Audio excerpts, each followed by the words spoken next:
Assalamualaikum dan salam hormat. Saya Faris Daniel dan anda sedang menyaksikan Pantau Kerajaan Baharu. Dan dalam kita bercakap tentang pentadbiran baharu Kerajaan Perpaduan yang dipimpin oleh Datuk Seri Anwar Ibrahim, kita juga ingin melihat bagaimana agaknya tentang persediaan Kerajaan Baharu dalam menghadapi kemungkinan banjir. Dan kalau kita lihat juga sejak kebelakangan ini cuaca pun agak tidak menentu dan sebagainya. Dan satu kenyataan yang dikeluarkan oleh Met Malaysia juga turut memberikan amaran ribut petir melibatkan beberapa kawasan. Kalau anda boleh lihat di sini, beberapa negeri melibatkan Pahang, Selangor, Kuala Lumpur, Putrajaya, Negeri Sembilan, Johor dan juga Sarawak.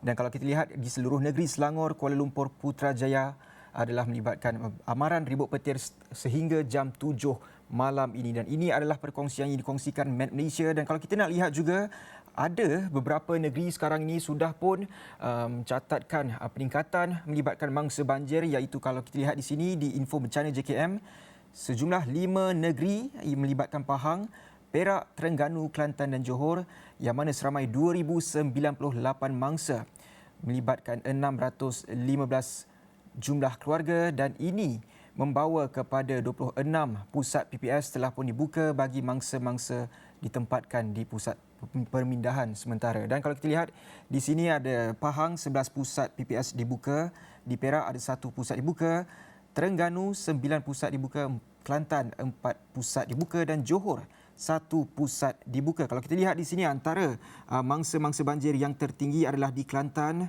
negeri Pantai Timur, iaitu 825 mangsa. Dan kalau kita lihat juga laman web rasmi Public Info Banjir, ini juga berdasarkan notifikasi aras air dan juga hujan terkini. Kalau kita lihat di Lembah Kelang hari ini juga hujan agak lebat, mungkin sekarang ni pun di luar sana pun masih lagi hujan. Dan ini di Pahang, kalau kita lihat beberapa sungai diberikan amaran bahaya, amaran dan juga berada pada tahap waspada. Dan di Selangor pula, Sungai Kuang di Kampung Melayu Seri Kundang Gombak berada pada aras yang bahaya, dan beberapa sungai berada pada tahap amaran, waspada, dan beberapa perkongsian lebih lagi akan saya kongsikan, akan kami bawakan dalam platform astroawani.com. Dan teruskan bersama kami untuk melihat sendiri perkembangan banjir pada hari ini.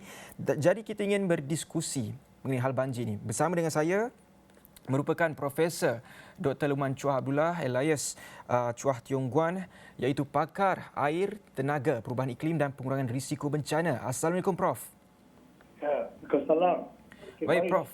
Terima kasih banyak atas jemputan.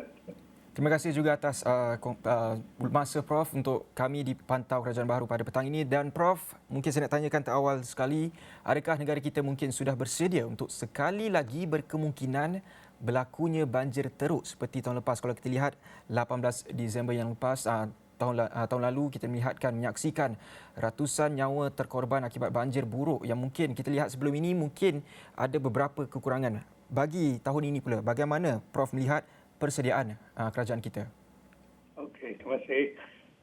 Pada pandangan saya rasa kerajaan dengan rakyat masih belum bersedia sepenuh dia untuk menghadapi sekali lagi banjir yang akan dijangka mungkin berlaku pada bila-bila masa, terutama dalam musim monsun tu. Atas sebab-sebab yang pelbagai faktor yang menyebabkan saya meyakinkan diri untuk kesimpulan macam ini, because saya rasa kesedaran rakyat terhadap banjir masih dalam tahap yang tidak kurang memuaskan. Ya, terutama rakyat kita dia kurang sensitif kepada cuaca, keadaan cuaca, perubahan cuaca, dan lagi pun yang tak tertib kelakuan harian pada rakyat, sifat-sifat mereka yang tentang penjagaan hak alam sekitar agak rendah berbanding dengan negara-negara maju yang lain. So, berbagai faktor dekat sini. So, saya rasa kemungkinan besar banjir itu akan berlaku sekali lagi, dan kita belum bersedia untuk menghadapi banjir yang akan menimpakan kita pada masa akan datang. Nanti saya yakin kerajaan masih boleh buat tindakan yang lebih lanjut untuk mengelakkan banjir itu. Buat masa sementara ini, saya rasa kerajaan dengan rakyat masih belum cukup bersedia untuk menghadapi masalah banjir lagi. Ya, baru-baru ini you boleh nampak keadaan banjir di kawasan kota ibu negara kita Kuala Lumpur, di sekitar kawasan banjir di kawasan bandar, menyebabkan traffic jam, menyebabkan kerosakan kenderaan.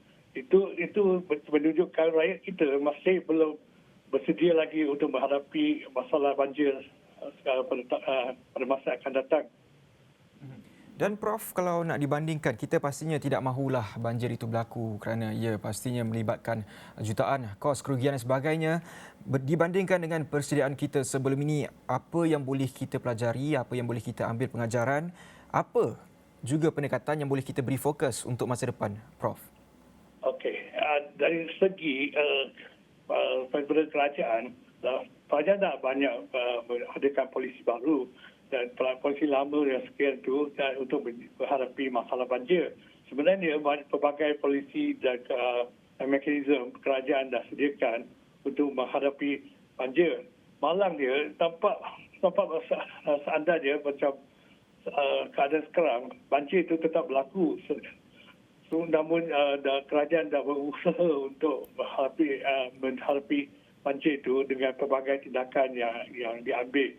Tapi masalah banjir masih berlaku. Itu adalah disebabkan kita sebenarnya kita kurang belajar daripada pelajaran yang lama itu. Sebagai satu contoh dia, saliran air. Ya, kalau kita nampak saliran air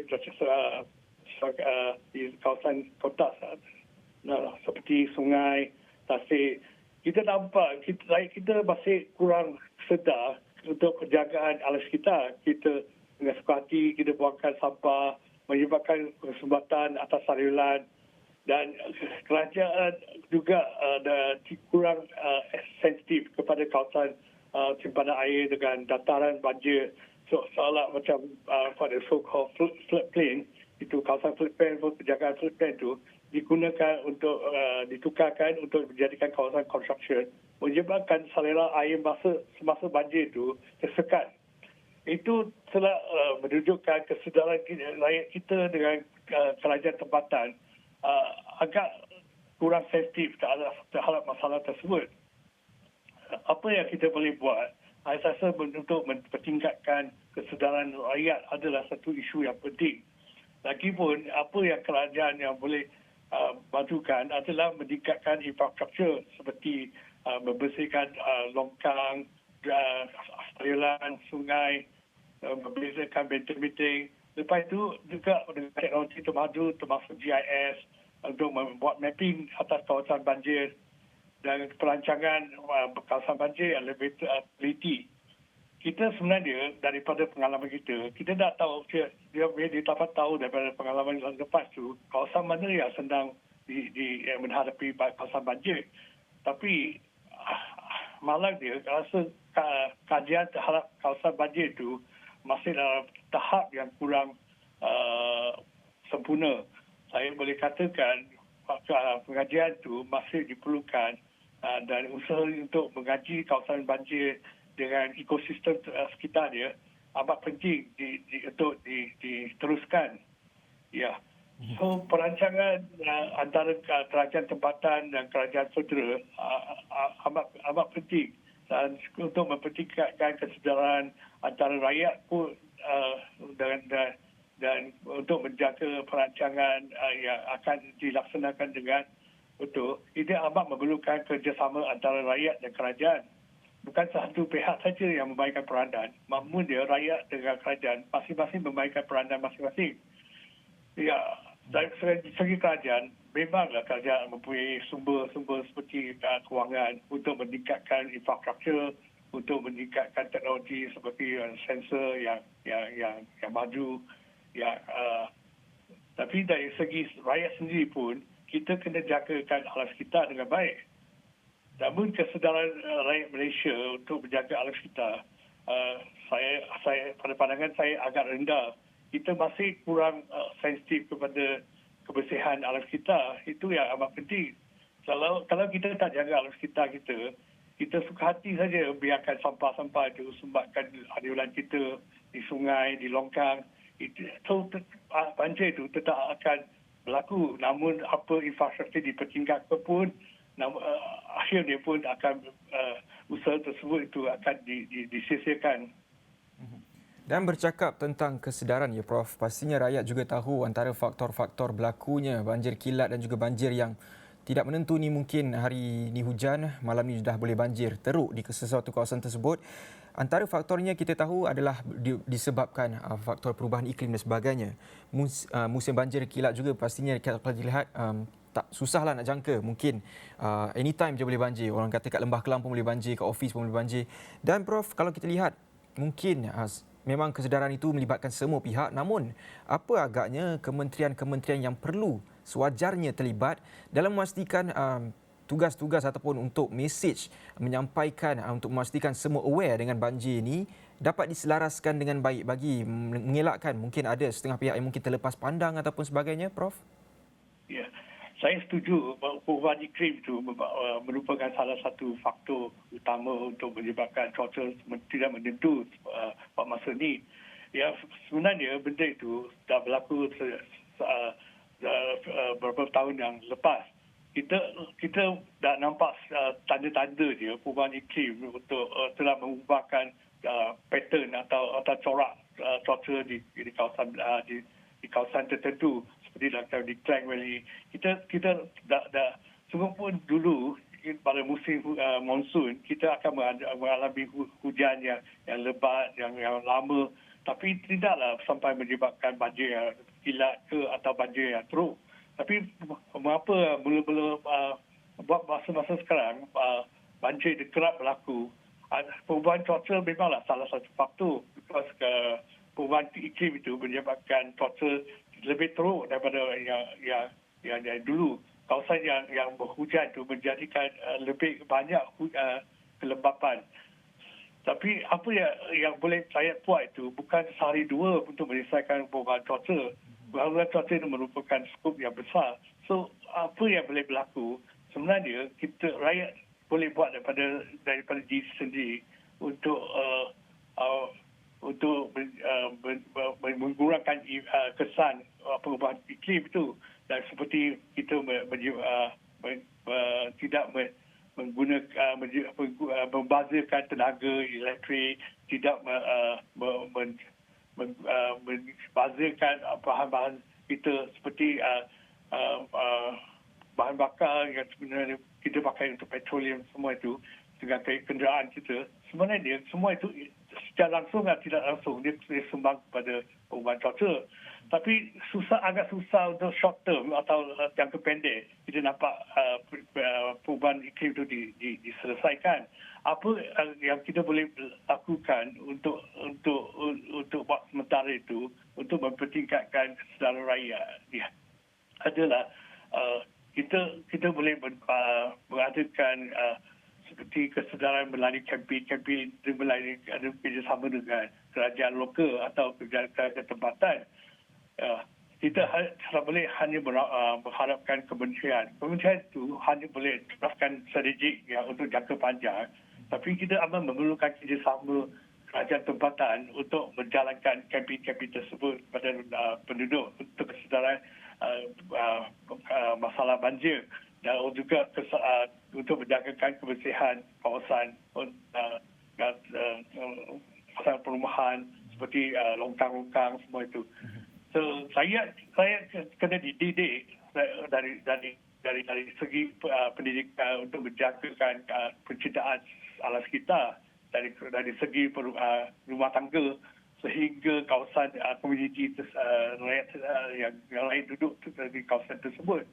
So itu memandangkan dari banyak segi. Rakyat sebenarnya yang sebenarnya kita panggil stakeholder yang utama yang akan menyumbang kepada untuk menyelesaikan masalah tersebut.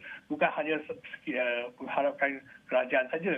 Kerajaan hanya boleh membuat strategi untuk jangka panjang dan jangka pendek, tapi amat memerlukan kerjasama dengan kerajaan tempatan dan kerjasama dengan rakyat untuk mempertingkatkan kesedaran tersebut. Baik. Dengan melarikan kempen, melarikan latihan, dengan harapan kesedaran itu akan dipertingkatkan. Banyak sebenarnya langkah-langkah kesedaran yang boleh diambil, tapi selepas ini kita nak bincangkan lagi, kita kena berehat sebentar. Kembali lagi selepas ini dengan Profesor Dr. Luqman Chua Abdullah untuk bercakap tentang persediaan banjir selepas ini.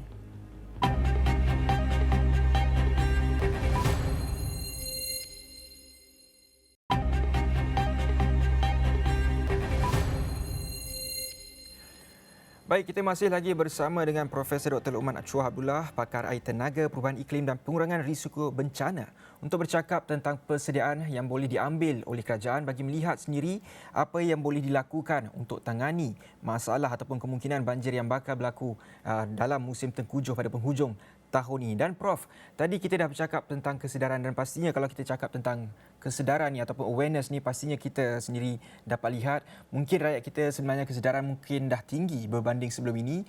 Kerana kalau kita lihat juga individu-individu yang mula ambil insurans kereta dan insurans banjir dan sebagainya, pastinya mereka suka untuk mengingatkan rakan-rakan mereka sesama yang lain untuk ambil juga insurans tersebut, kerana walaupun duduk di bandar sekalipun tidak menjaminkan mereka dapat terlepas daripada musim banjir. Dan Prof, kalau kita lihat juga antara isu-isu yang mungkin kita lihat bagaimana apa agaknya kesudahannya, kalau kita lihat sendiri penduduk di lokasi hotspot banjir misalnya, apa agaknya mungkin pilihan yang mereka ada, kerana mereka pastinya dah tahu dah nak datangnya banjir dan nak datangnya hujan, pastinya akan berlakunya banjir selepas itu, dan mereka juga mungkin dah penat untuk tukar perabot dan sebagainya, kereta juga mungkin ada kerosakan dan sebagainya.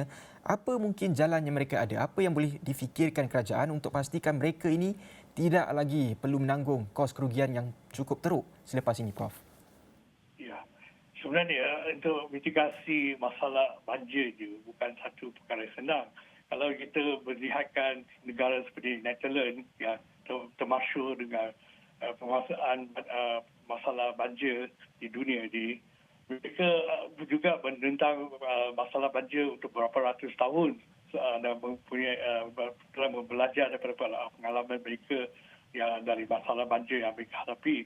Ya, salah satu idea mereka untuk mengelakkan kawasan banjir adalah mereka melalui pelancangan bandar tersebut.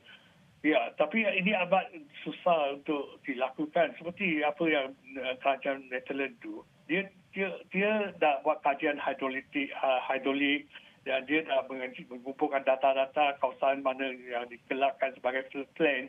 Apa yang mereka buat? Mereka tidak develop kawasan yang akan sering berlaku kawasan banjir itu dan mengelakkan sebarang development. Biar nature back to nature. Maksudnya biarkan apa yang dimiliki oleh semula itu, biarkan dia tidak diganggu. However, walau bagaimanapun ini mungkin susah dilakukan di kawasan ibu kota kita. Kita dah dari segi perancangan bandar dari asal dia kita tidak mengambil kira masalah banjir dalam perancangan bandar kita. Itu agak susah dia untuk masa sekarang untuk menyelesaikan banjir, masalah banjir untuk kalau sekiranya kita nak membidakkan penduduk dari satu kawasan ke kawasan lain. Tapi apa yang tindakan-tindakan yang kerajaan boleh ambil itu adalah untuk mengumpulkan data-data daripada segi hidrolik, dari segi banjir, juga daripada segi meteorologi data. So lepas itu mereka boleh menguatkan ambil tindakan untuk mendalamkan sungai, kawasan sungai, mengadakan rancangan untuk mengagihkan air berlebihan itu kepada macam kolam yang yang disediakan atau kawasan rombong yang disediakan untuk sebagai floodplain. Masalah di kawasan bandar sekarang, banyak kawasan lombong untuk telah diisi atau dilandfillkan untuk dijadikan kawasan construction. Itu menjadikan kawasan untuk mengagihkan air berlebihan itu jadi kekurangan. Apa yang sekiranya kerajaan tempatan yang boleh buat untuk mengelakkan masalah tersebut itu adalah terutama dia untuk kawasan yang sering mengalami banjir itu. Kerajaan perlulah mengadakan satu sistem alert atau amaran untuk penduduk tersebut. So maksud dia mereka kena kerjasama dengan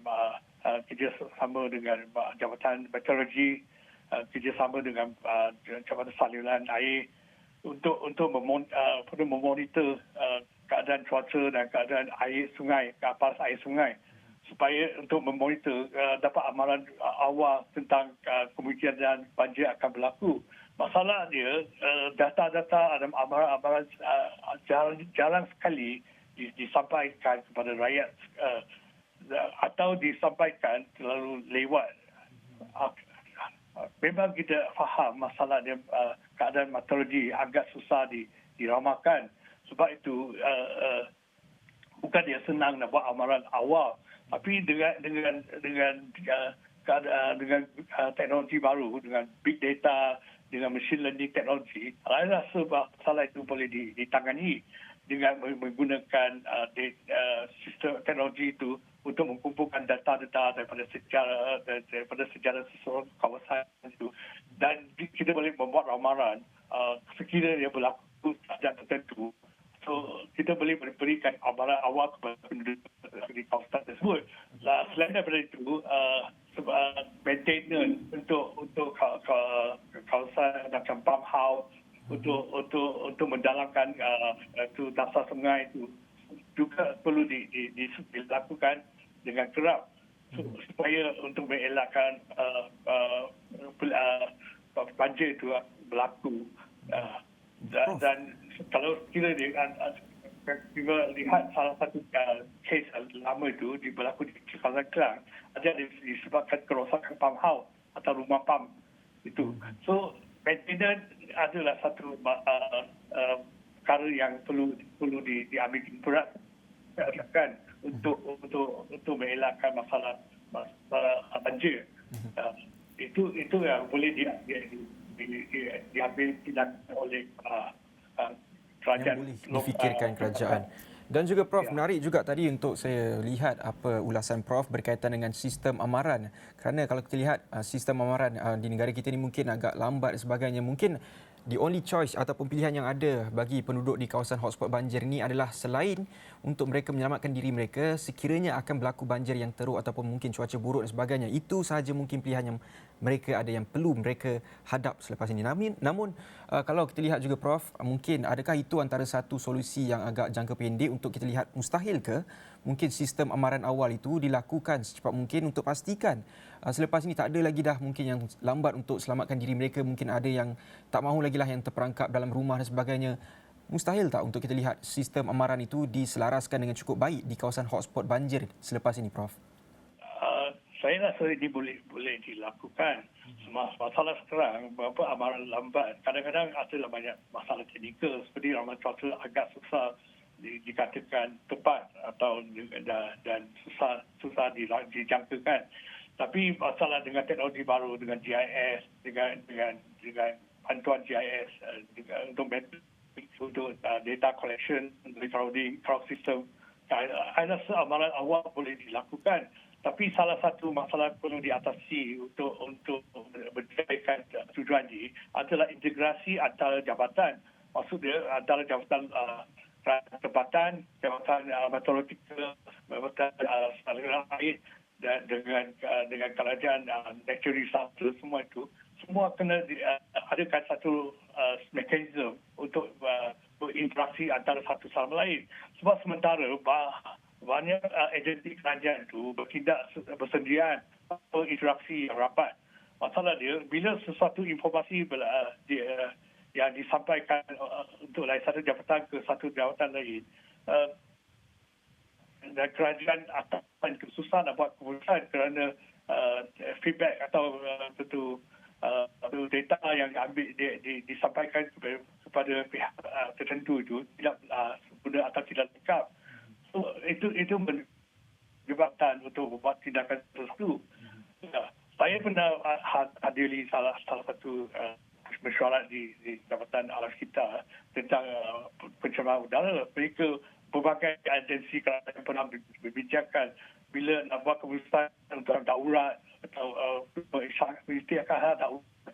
Mereka agak ragu untuk ambil tindakan kerana itu kerana mereka tidak pasti informasi atau data mereka dapat itu adalah tepat, dan mereka merisaukan kalau sekiranya mereka mengisytiharkan daulat ke atau keadaan kecemasan, kemudian tu kecemasan itu tidak berlaku, itu akan menyebabkan kemarahan daripada rakyat. Itu yang menyebabkan pelbagai agensi kerajaan itu agak agak untuk membuat keputusan tertentu. Itu yang perlu diatasi. Saya rasa kita perlu ada satu mekanisme untuk menyatukan pelbagai agensi kerajaan, termasuk Jabatan Alam Sekitar, Jabatan Meteorologi, Jabatan Aliran Sains Taliran, semua itu untuk bekerjasama sekali untuk mengatasikan masalah banjir, supaya mereka dapat beri awalan awal kepada rakyat. Dan bercakap tentang amaran awal tu, pastinya kita lihat juga agensi kita sudah pun melakukan tugas yang cukup baik untuk memberikan antaranya notifikasi seperti di info banjir dan sebagainya. Kalau kita lihat mungkin maklumat tu ada dalam tangan, mungkin boleh diperbaiki selepas ini. Mungkin kerajaan juga dah ada data kita. Mungkin mereka boleh bagi SMS dan sebagainya. Contohnya untuk mungkin penduduk di kawasan hotspot banjir itu sendiri untuk dapat lihat sendiri antara mungkin selepas ini mungkin mereka akan terkena banjir dan sebagainya. Itu antara solusi ataupun idea yang mungkin boleh diambil oleh kerajaan. Dan juga Prof, terakhir sekali mungkin saya nak tanyakan jugalah kepada Prof, sampai bila agaknya masalah banjir di negara kita ini mungkin akan dapat selesai sepenuhnya, dan juga berapa agaknya kos anggaran untuk rancangan Tempatan Banjir RTB itu? Adakah besar, kos dia terlalu besar untuk, adakah sukar, mustahil untuk dilakukan dalam masa beberapa tempoh ni, Prof? Seminit terakhir.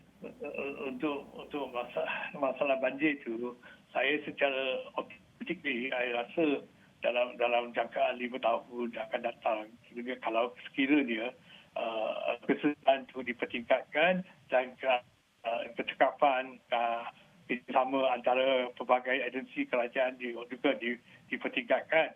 Lagi juga tentang kos untuk mengatasi masalah tersebut, itu agak susah dijangka atau dibuat penjangkaan estimation lah. Saya rasa kos untuk ini bukan sekadar untuk menyumbang kepada kajian termasuk hidrolik, data, kumpulan data meteorologi, dan juga untuk mempertingkatkan infrastruktur, dan juga untuk mempertingkatkan kerjasama kerajaan dan memberikan latihan-latihan kepada agensi-agensi tertentu. Selain daripada itu, kos itu juga termasuk untuk menyediakan kelengkapan untuk pelbagai unit. Baik, terima kasih banyak Profesor Lokman Chua Abdullah alias Chua Tiong Guan yang berkongsikan antara persediaan yang perlu diambil kerajaan kerana kita sudah pun masuk ke musim tengkujuh dan pastinya banyak persediaan yang perlu diambil dan antaranya adalah kesedaran daripada pihak rakyat sendiri. Terima kasih sekali lagi Profesor Dr. Lokman. Beliau merupakan pakar air tenaga, perubahan iklim dan pengurangan risiko bencana atas perkongsian tersebut. Saya kira itu saja untuk Pantau Kerajaan Baharu. Saya Faris Daniel. Assalamualaikum dan salam hormat.